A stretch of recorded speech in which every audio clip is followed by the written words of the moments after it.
একবার মুসারাই বলতেছে, আল্লাহ আমার যা আছে আপনার তা নেই। আল্লাহ কয়, মুসা তোর এমন কি আছে যেটা আমি আল্লাহর নাই? মুসা বলতেছে, আল্লাহ আমার মৃত্যু আছে কিন্তু আপনার মৃত্যু নেই। আল্লাহ কয়, ঠিকই তো ঠিক। মুসা বলতেছে, আল্লাহ যতই মাস্তানি করেন আপনি মারতে পারবেন কিন্তু মরতে পারবেন না, কারণ মরার মজা আমি পাবো কিন্তু আপনি পাবেন না। আল্লাহ কয়, মুসা মরার আবার মজা আছে, মরে দেখেন, বুঝতে পারবেন না তো। আপনি নিজেই বলেছেন কুল্লু নাফসিন যায়কাতুল মউত, জায়গা শব্দের অর্থ হলো মজা। মরার একটা শান্তি আছে, কিন্তু কি মনে করতেছেন? অনেক সময় মানুষ বিরক্ত করে, আল্লাহ কি করে না, কি মনে করে জীবিত অবস্থায় খুব কষ্ট আছে ভাই, মরে ছাড় দিব। মরার মধ্যে মজা আছে বাজান। একটা হাদিস বলি, হাদিসের বাংলা পরে বলবো, আপনার কি বিরক্ত হচ্ছেন? বুখারী শরীফের হাদিস, বুখারী শরীফের হাদিস, কিতাবুল মাগাজি 174 নম্বর। মা আহদান ইয়াদখুলুল জান্নাতা ইউহিব্বু ইয়ারজি ইলা দুনিয়া ওয়া লাহু মা আলাল আরদি মিন শাহীদুন ইল্লা শাহীদুন আয়াতামান্না আইয়ারজি ইলা দুনিয়া ফায়ুক্তান আশরা মাররাতান লিমা ইয়ারা মিনাল কারামাতি। রাওয়াহুল বুখারী কিতাবুল মাগাজি। জান্নাত পাওয়ার পরও একদল লোক দুনিয়াতে আসার জন্য ছটফট করবে। আল্লাহ বলে, বান্দা আমি তোমাকে জান্নাতুল ফেরদাউস দিলাম, এরপরেও দুনিয়াতে কেন যাওয়া চাও? বান্দা বলবে, আল্লাহ এই জান্নাত আমাকে ভালো লাগতেছে না, আমি বাংলাদেশে গিয়ে আবু সাইদের মতন, মুগদের মতন, ওই আমিনের মতন বাতিলের বিরুদ্ধে জীবন দেব। লিমা ইয়ারা মিনাল কারামাতি, প্রথম শহীদ হওয়ার সময় যে শান্তি পাইছি, জান্নাতের মধ্যে এই শান্তি পাওয়া যাচ্ছে না। ফায়ুক্তাল আশরা মাররাতান, কম করে হলো 10 বার আমি শহীদ হব, তারপরে একে জান্নাতে চলে আসব। এখন আপনারা বলেন তো, মরার মধ্যে শান্তি আছে না নাই? এটা কোন মরা? আপনারা হতে পারবেন। এশার নামাজ পড়ে ফজরের আগে কেউ যদি মারা যায় আর নিয়ত যদি করে থাকে, জীবিত থাকলে সামনে কাতারে ফজর পড়বো, যদি মারা যায় ওই মৃত্যুটাও হুকমি শহীদ হবে। আগুনে পুড়ে মরলে হুকমি শহীদ, পানির ডুবে মরলে হুকমি শহীদ, রাস্তার মধ্যে কেউ ছুরি মারা ফেলে দিলে হুকমি শহীদ। তাই বলে তবলিগেরা 2 গ্রুপ মারামারি করলে মরে গেলে এটা আবার শহীদ হবি না। এটা হলো ফেতনার মরা। ধরে কারণ কিসের মরা? গোটা বাংলাদেশকে এই তাবলিগেরা কলুষিত করছে। কলেমার দাওয়াত দিব, তোর লাঠিকে ভারতের হিন্দুরা বাংলাদেশ দখল করবার চাচ্ছে, একটা তবলিগ ভাই লাঠি নিবার চায় না। ধরে কথা ঠিক না? টঙ্গীর মাঠ দখল করে কি হবে রে? ভারত 15 দিনের মধ্যে আমাদের বাংলাদেশ দখল করবে। বর্ডার খেলে লাঠি লেখা খারাপ হয়, আয় আয় মালমানের বাচ্চারা খালি ঢুকে দেখ, 2-1 খুর লিয়ে খাড়া থাকলে খুর বর্ডারের কাছে খুর লেখা ঢুকবো না, কাটটা পল্টে দেবো মুসলমান হয়ে যাবে। যে পাবলিক বাংলাদেশে আছে, খালি একদিন বাংলাদেশের বর্ডারে খুর আর লাঠি নিয়ে যায়, ভারত তওবা করবে, জীবন আর বাংলাদেশে আসতে যাবে না। নিজেদের মধ্যে মারামারি, কেউ যদি মারবে মরে, ওই শহীদ হবি না। কথাটা বুঝলেন না ভাইজান? অনেক কথা আছে, একটু মনোযোগ দিয়ে শুনবেন। রাসূল বলেন, খাদিজা আপনি আমার কাছে কি চান? খাদিজা বলতে যে, হুজুর আমি আপনার কাছে 3টা জিনিস চাই। ধরে কোন কয়টা? ওই যে গাড়ি হীরার মধ্যে আপনি 3.5 বছর সাধনা করেছেন, এই সাধনা করার কারণে আল্লাহ তাআলা কোরআনের 5টা আয়াত আপনার উপর নাজিল করলো। আপনি আর গাড়ি হীরায় কোনোদিন গেলেন না। ওই গাড়ি হীরাতে আসার পরে ওই জুব্বাখানা আপনি গা থেকে খুলে যত্ন করে রেখে দিয়েছেন। আমি দেখি মাঝে মধ্যে আপনি জুব্বাটা হাতে নেন, চুমা খান, আবার যত্ন করে রেখে দেন। ওগো আল্লাহর নবী, আমি খাদিজা যখন মরে যাব, ওই জুব্বাটা আমার কাফনের কাপড় হিসাবে দিয়া দিবে। নবী আমার চমকে উঠছে, ওরে বাবা রে, খাদিজা যে জিনিস আছে, খাট পালং আছে, খাট পালং। 2 নম্বরে চা হলো, আমি খাদিজা যখন মরে যাব, আপনার পবিত্র হাত দিয়া আমার দেহখানা কবরের ঘরে নামায় দেবেন। ওগো নবী, আমার 3 নম্বর চাওয়া হলো কবরে মাটি দিয়ে সবাই যখন চলে যাবে এমন সময় আল্লাহ 2টা ফেরেশতা কবরে পাঠায় দিবে। ফেরেশতা আসিয়া যখন জিজ্ঞাসা করিবে দিন কি তোমার মাবুদকে বা তখন কি বলিবে। গান হইল যদি আপনারা গান পাপ হবে, এই গানটা যদি আপনার মুখে মুখে উচ্চারণ করে কোন পাপ হবে, তাহলে সবাই যুবকেরা বলো ফেরেশতা আসিয়া যখন জিজ্ঞাসা করিবে দিন কি তোমার মাবুদকে বা তখন কি বলিবে। আল্লাহ বিনে নাই রে মাবুদ, আল্লাহ বিনে নাই রে মাবুদ, জবানে তাই বলো রে বলো, মুখে আল্লাহ রাসূল সবে বলো। ওগো আল্লাহর নবী, এই 3টা প্রশ্নের উত্তর দিবার পারবো না। ইমাম মালিক বলেন একটা প্রশ্নের উত্তর না দিবার পারলে 33টা সাপ আল্লাহ কবরে পাঠায় দিবে। প্রত্যেকটা সাপের 5টা মাথা হবে। 2টা প্রশ্নের উত্তর দিবার না পারলে আরো 33টা পাঠায় দিবে। আর 3টার যদি দিবার না পারেন তাহলে 99টা সাপ হবে। প্রত্যেকটা সাপের 5টা করে মাথা হবে। একটা করে সবল মারবে, 80 গজ কবরের মধ্যে ঢুকে যাবে। দেহের হাড় হাড় সব বিচ্ছিন্ন হবে। আবার তাকে সুন্দর করে আগেকার মতন চেহারায় কবরে তুলবে আল্লাহ, আবার সবল মারবে। এইরকম যদি 50,000 বছর কবর আমাদের কষ্ট দেয়, আমরা কেমনে সহ্য করব ভাইজান? এই জন্য সবাই একটু চিন্তা করেন। কিন্তু যেদিন ডাক পড়িবে কবর মাঝে যাইতে, জোগাড় কিছু করছো বন্ধু তার মাঝে বিছাইতে। ডানে কবর বামে কবর, ডানে কবর বামে কবর, নিচে কবর আছে যে, উপর দিকে চাইয়া দেখো বাঁশের ছাউনি দিছে কে। ওগো নবী, এই 3টা চাওয়া যদি আপনি পুরা করেন, আমি খাদিজা আর কবর নিয়ে কোনো টেনশন করব না। আল্লাহ রাসূল খাদিজার কপালে চুমা দিলেন। কপালে চুমাতে বলতেছেন খাদিজা, ওই আল্লাহর শপথ করে বলতেছি আপনার আগে যদি আমার মৃত্যু হয় আপনার 3টা চাওয়াই আমি পুরা করব ইনশাআল্লাহ। ডাক্তার করে দিছে, ডাক্তারের দোষ। পাবনা জেলার খোঁজলে কিন্তু পাবনা জেলায় চ্যালেঞ্জ করলাম, পাবনা জেলার বড় ডাক্তার যারা তারকে বউ কোনোদিন সিজার করেনি। খোঁজলে একটা ডাক্তার বউ সিজার করেনি, কারণ ডাক্তার জানে সিজার করলে বাচ্চারও ক্ষতি মায়েরও ক্ষতি। আরে গেদা হোক না মেদা হোক, যেটা হয় হোক। কোন ডাক্তার রে ভাই? একটাই ডাক্তার, ওই যে কুন্ডার কথা কয় আল্লাহ ভালো বলে। 2 নম্বর হলো মৌলানার বাড়িতে কোনোদিন মিলাদ হয় না। খোঁজলে দেখেন আপনাদের পাবনা জেলাতে একটা মৌলানার বাড়িতে মিলাদ হবে না। খোঁজলে দেখেন ওরা পরের বাড়ি পড়াবি, নিজের বাড়িতে হবে না। আর 3 নম্বর হলো পীরের বউ কোনোদিন মুরিদ হয় না। দেখুন, কারণ সব পীরের বউ জানে যে আমার পীর সাহেব 1 নম্বর লুচ্চা, মাঝে মাঝে মুরিদের বইয়ের দিকে চোখ মারে, ওর হাতে মুরিদ কে হবে। এই জন্যে বউ যদি বলে আমার বুক ব্যথা করতেছে, পেট ব্যথা করতেছে, ধৈর্য ধর, ইন্নাল্লাহ মা সাবিরিন, ধৈর্য ধর। এই যে আপনি লাই দেন ডাক্তার টাকা খাওয়ার জন্য আল্ট্রাসাউন্ড করে কয় দেখা হয়ে আছে, আসলে দেখা টাকা কিছুই না। বলবে পানি শুকা গেছে, পানি শুকা।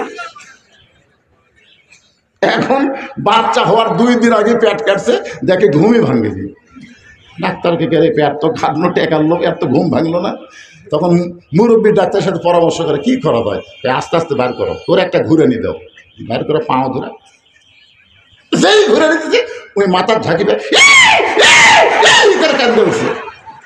এই যে মাথার ঝাঁকি খাচ্ছে, এখন মোবাইল ছাড়া ভাত খায় না, মোবাইল না দেখলে কান্না থামে না। জোরে কোন কথা ঠিক কিনা? সিগার করা হয় দেখেন, ওই এক জায়গার বেশি থাকবি না তো, খালি দৌড়াদৌড়ি করবি, অস্থির। এখন 11:15 তুলে দেয়, আপনারা এক টানা আওয়াজ শুনবেন, মাঝে মধ্যে এরকম ঘুম ছাড়ানোর কথা বলা লাগবে। জোরে কোন ঠিক কিনা? 10টার সময় তুলে দিতে এক টানা 12টা পর্যন্ত ওয়াজ করতাম, কোনো আজে বাজে কথাই নাই। কিন্তু ঘুম ছাড়িয়ে তারপরে অশোনা লেগেছে খালি। লিল্লাহে একটু মনোযোগ দিয়ে শুনবেন। মা খাদিজাতুল কুবরাকে কপালে চুমা দিয়ে আল্লাহ রাসূল বলতেছেন, খাদিজা ওই আল্লাহর শপথ করে বলতেছি, আমার আগে যদি আপনার মৃত্যু হয় আপনার 3টা চাওয়াই আমি পুরা করব ইনশাআল্লাহ। আপনারা বলেন তো এই কথা বলার পিছনে কারণ কি? আমার আগে যদি আপনার মৃত্যু হয় এই কথা রাসূল কেন বললেন? এই কথা বলার কারণ হলো কে কখন মরবে এটা আল্লাহর নবীও জানে না। জানে কিন্তু কাওয়া কাদের জানে। কি কথা পলাবো না, সিনার টান দেখো, সিনার ঠাকার পলাবো না। না না, ফখরুলের বাড়ি যদি বলি তখন ফখরুল সাহেব মন খারাপ করবে, কারণ ওবায়দুল আর ফখরুল শেষে কিন্তু উল মিলে যাচ্ছে। তো এখানকার ছাত্রলীগ নিষিদ্ধ করার সাথে সাথে ফখরুল ইসলাম বলেছে আমরা তো নিষিদ্ধের পক্ষে না। মাথা ঘুরে গেল, কেন এরা পুলিশ সাজা যে হারে মারলো, ধরে কোন ঠিক কিনা? ছাত্রলীগের ছেলেরা পুলিশ সাজা মারেনি, মারেনি। বাংলাদেশের বিএনপিকে আওয়ামী লীগ যেভাবে অত্যাচার করছে তারপরও বিএনপি আওয়ামী লীগ মাফ করে কেন? তো মাথা খেলে না। এত নির্যাতন, এত গুম, এত খুন একটা বারবার পর্যন্ত দেয়নি। তারেক জিয়াকে কি হারে কষ্ট দিয়ে দেখেন বিদেশে পাঠিয়ে দিয়েছে। তার মা কত বড় অসুস্থ, মিথ্যা এতিমের টাকা মারার কথা বলে কয় বছর অন্যায় ভাবে জেলে রাখলো 3-3বারের প্রধানমন্ত্রীকে। এরপরে আমরা লাগাবার চাই বিএনপি আসে না কেন? আমি তো সেটাই হ্যাঁ খালি করে থাকি, আমাদের সাথে হাত লাগালে চাপা উল্টে দেবো। আল্লাহর বান্দার একটু মনোযোগ দেন, কে কখন মরবে আল্লাহর নবীও জানে না। যার কারণে রাসূল বলতেছেন, খাদিজা আমার আগে যদি আপনার মৃত্যু হয় তাহলে আপনার 3টা চাওয়াই আমি পুরো করব ইনশাআল্লাহ। মা খাদিজা দুনিয়া থেকে বিদায় নিলেন। মা খাদিজা দুনিয়া থেকে বিদায় নেওয়ার পরে নবী তাকায় দেখে খাদিজার পেট থেকে আল্লাহ নবীকে 4টা মেয়ে দিচ্ছেন। ধরে কোন কয়টা? একটা মেয়ের নাম হলো জয়নাব, নাম শুনছেন? নবীর একটা মেয়ের নাম হলো কুলসুমা, শুনছেন? নবীর একটা মেয়ের নাম হলো রোকেয়া, নবীর একটা মেয়ের নাম হলো খাতুনে জান্নাত ফাতেমা তুজ জোহরা। কয় মেয়ে? নবী তাকায় দেখে 4 মেয়ে কাঁদতেছে। 4 মেয়ে, মা মারা গেছে, মেয়েরা কি করবে? কিন্তু নবী খুব লক্ষ্য করে দেখে 3টা মেয়ে কাঁদতেছে, কান্নার শব্দ আছে, কিন্তু একটা মেয়ে কাঁদতেছে, চোখের পানি পড়তেছে গাল বয়ে, কিন্তু কান্নার কোনো সাউন্ড নেই। বাপ মরে গেলে, মা মরে গেলে মেয়েরা কান্দে না? আপনাদের পাবনাত কান্দে, আমাদের বগুড়াত কান্দে। আমার বাবা মইরা গেছে রে, মরার আগে খাট দিবার চাইছিল, সেই খাট আমাকে দিবে কে? এই আমার বাবা মইরা গেছে রে। আপনারা বলেন তো এই কান্দা দিয়ে মেয়ে কি বুঝাচ্ছে? তখন বড় ভাই দৌড়া এসে বলতে যে কান্দিস না, কান্দিস না, যেই খাট বাবা দিবার চাইছিল সেই খাট আমি তোকে দেবো, কান্দিস না। খাট পাচ্ছে, এখন বলতেছে আমার বাবা মইরা গেছে রে, বাবা যে খাট দিবার চাইছিল বড় ভাই সে খাট দিবে, কিন্তু ল্যাপ তো সব বালুস দিবি কে? আমার বাবা মইরা গেছে রে। তখন মেজো ভাই এসে বলতেছে ল্যাপ তো সব বালুস আমি দেবো, কান্দিস না। তখন সাইডে যায় কয় মানুষ বুড়া হলে মরবি, বুড়া হলে মরবি। মেয়ে মানুষের কান্না, আমার মা বোনদের বলতেছি, মেয়ে মানুষের কান্না যদি পরপুরুষের কানে যায় ওইটাও পর্দার খেলাফ হয়ে যাবে। যেটা নবীর 3টা মেয়ে বোঝে নাই, বুঝেছে ফাতেমা, চোখ দিয়ে দর দর করে পানি পড়তেছে। রাসূল 4টা মেয়ের মধ্যে ফাতেমাকে ডাক দিল, ফাতেমা আয় আয় আমার একটু ঘরে আয়। নবীর কলিজার টুকরা ফাতেমা যখন নবীর ঘরে, আল্লাহ নবী বলেন ফাতেমা তোমার মা দুনিয়া থেকে বিদায় নেওয়ার সময় আমাকে 2টা ওসিয়ত করে গেছে। জোরে কোন কয়টা? এক নম্বর ওসিয়ত হলো তোমার মাকে তুমি গোসল করাতে হবে, অন্য কাউকে নেওয়া যাবে না, তুমি একা একা তোমার মাকে গোসল করাবে। ফাতেমা বলে বাবা আমার আরো 3টা বোন আছে, ওরা কি আমার সঙ্গে থাকতে পারবে না? রাসূল বলে ফাতেমা তোমার মা শুধু তোমার কথা বলেছে, অন্য কাউকে সঙ্গে নেওয়ার কথা বলে নাই। রাসূল বলে ফাতেমা 2 নম্বর ওসিয়ত হলো তোমার মাকে তুমি একাই কাফনের কাপড় পরাই দিবা, অন্য কাউকে সঙ্গে নেওয়া যাবে না। ফাতেমা কান্দের বলে বাবা আমার মা এমন ওসিয়ত করার কারণ কি? রাসূল বলে ফাতেমা ওসিয়ত পালন করা হলো ওয়াজিব। ওসিয়ত পালন করা কি? ফাতেমা বলতেছে বাবা আমার মামার 3টা বোনকে বাদ দিয়ে শুধু আমার নাম বলার পিছনে কারণ কি? রাসূল বলে ফাতেমা তুমি কেমন সন্তান এটা আমি তেমন জানি না, বেশি জানে তোমার মা। আপনারা বলেন তো কোন সন্তান কেমন এটা ভালো জানে কে, বাপ না মা? কি জন্য?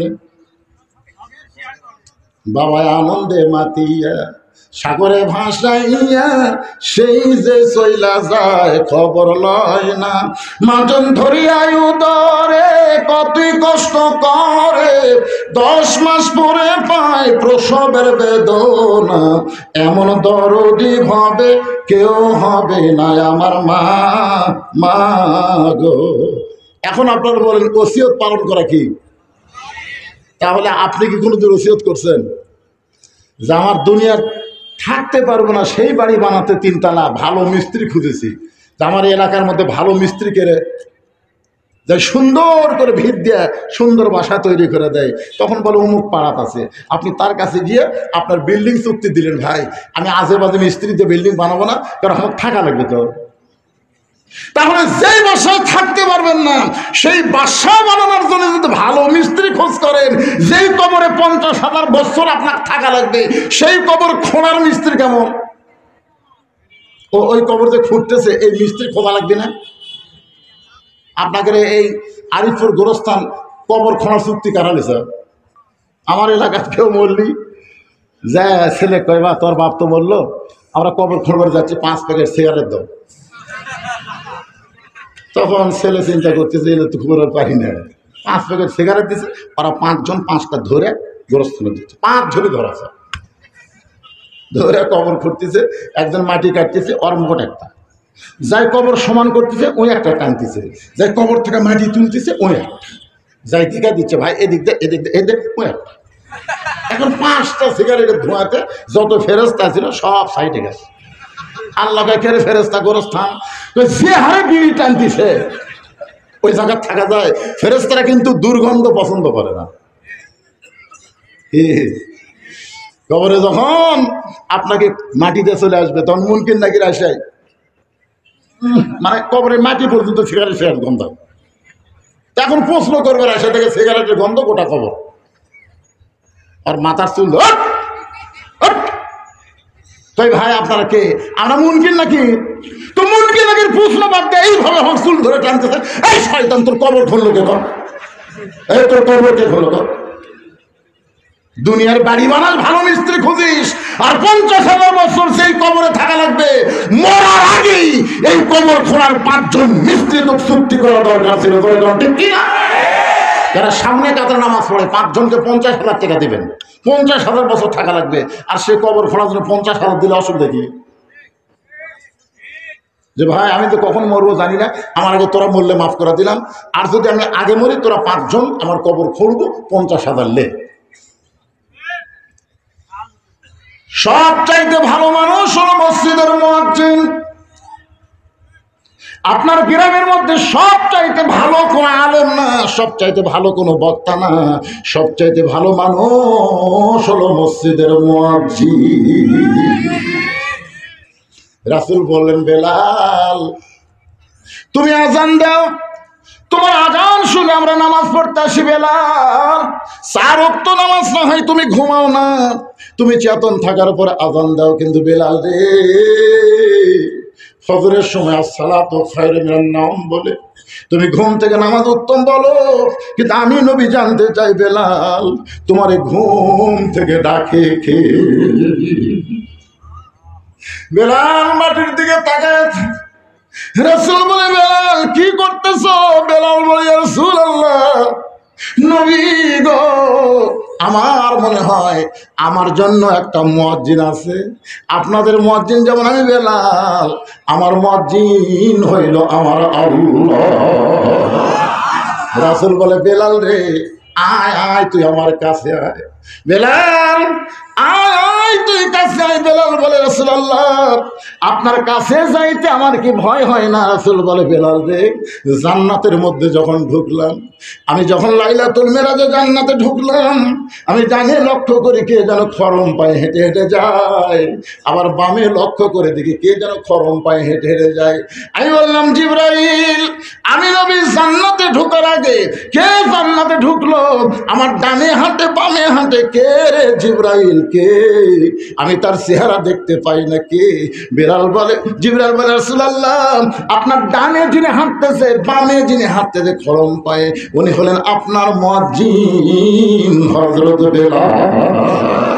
রাসূল বলে, বেলাল রে, হাসরের ময়দানে আমার মাথার উপরে তোর মাথা থাকবে, আমি নবীর মাথার উপরে তোর মাথা চলে যাবে। বেলাল বলে, রাসূলুল্লাহ কেন?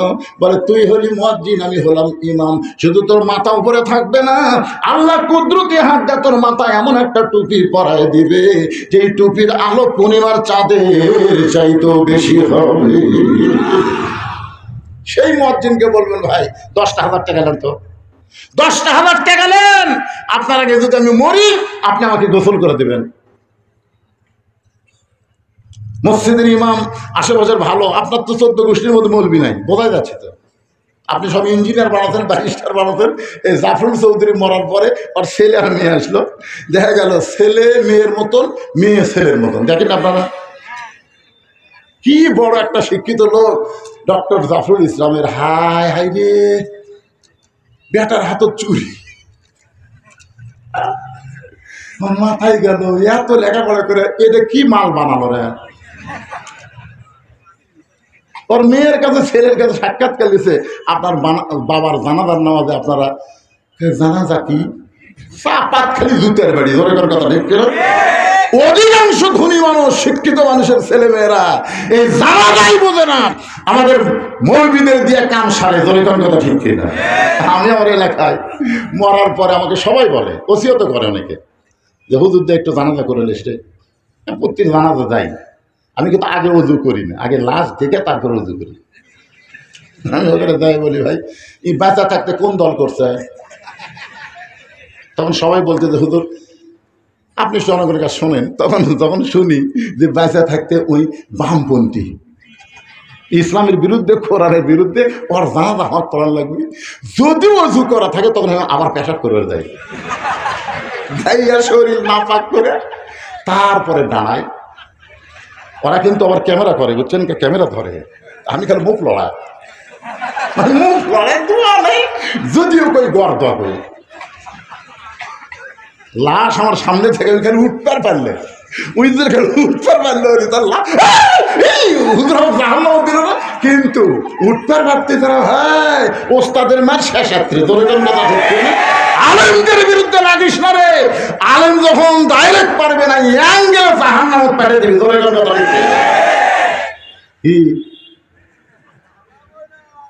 মরার আগে ওসিয়ত করবেন। খাদিজা ওসিয়ত করেছে আমার মেয়ে ফাতেমা যেন আমাকে গোসল করায় দেয়, ফাতেমা যেন কাফনের কাপড় পরায় দেয়। ফাতেমা বললেন, বাবা ওসিয়ত পালন করা যদি ওয়াজিব হয় তাহলে আমার মাকে আমি গোসল করায় দিচ্ছি।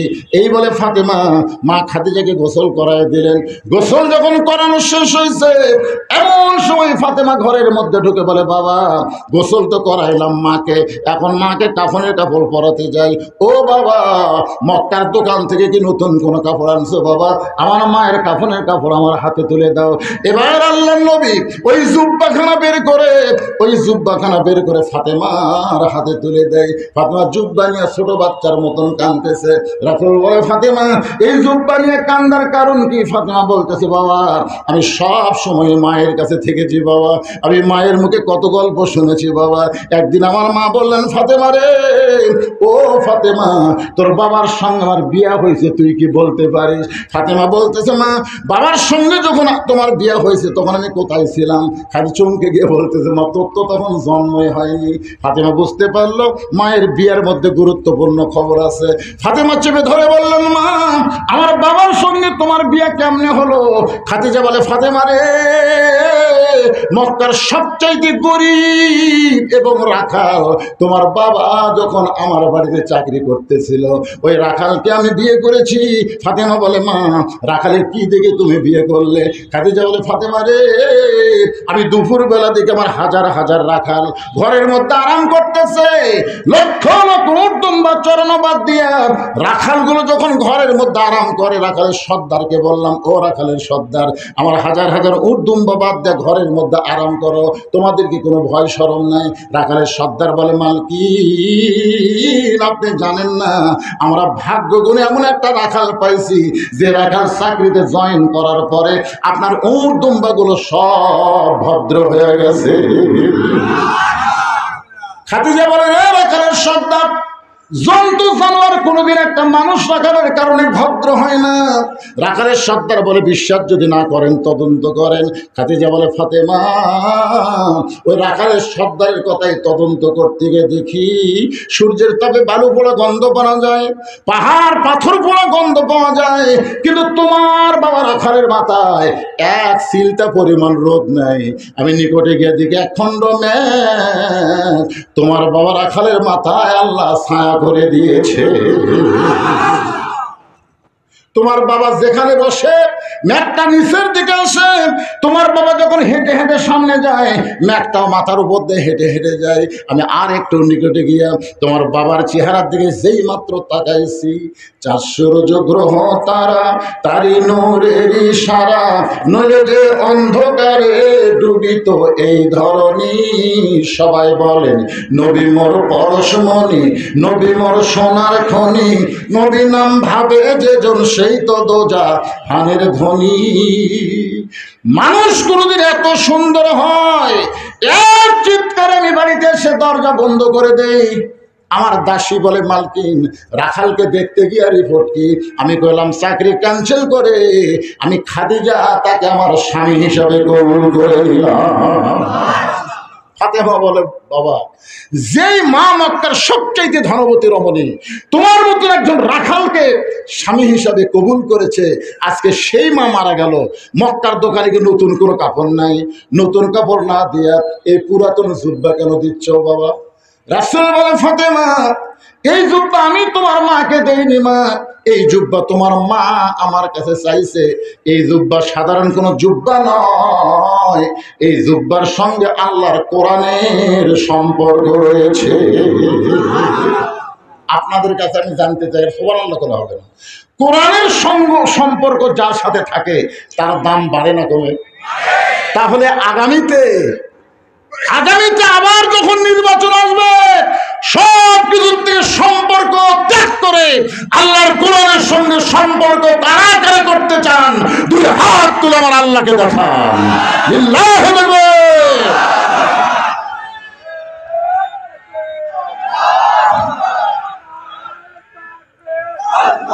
লিল্লাহি তাকবীর। ভাই জানে যে কোরআনের সঙ্গে সম্পর্ক করব, সবাই হাত তুলছে আলহামদুলিল্লাহ। এই যে গোরস্থানকে কেন্দ্র করে এখানে একটা হাফেজি মাদ্রাসা গড়ে উঠছে, ওটা নাই? সে হাফেজি মাদ্রাসায় কি শিক্ষা দেওয়া হয়? আল্লাহর কোরআন। এই হাফেজি মাদ্রাসায় একটা করে কোরআন শরীফ আপনাকে দান করা লাগবে। যাদের বাপ মা এই আরিফপুর গোরস্থানে আছে, দাদা দাদি গোরস্থানে আছে, আপনজন যারা এই কবরস্থান আছে, তাদের রুহের মাগফিরাত কামনায় এই মাদ্রাসায় একটা কোরআন শরীফ দান করা লাগবে। একটা কোরআন শরীফ মাত্র 500 টাকা। আপনি 500 টাকা দিবেন, একটা কোরআন দান করে সওয়াব আল্লাহ আপনার বাপ মা দাদা দাদির কবরে তাড়াতাড়ি বসায় দিয়ে জান্নাত বানিয়ে দেবে। যারা বাপ মাকে ভালোবাসেন, দাদা দাদিকে ভালোবাসেন, 500 টাকা নিয়ে টেজের দিকে চলে আসেন।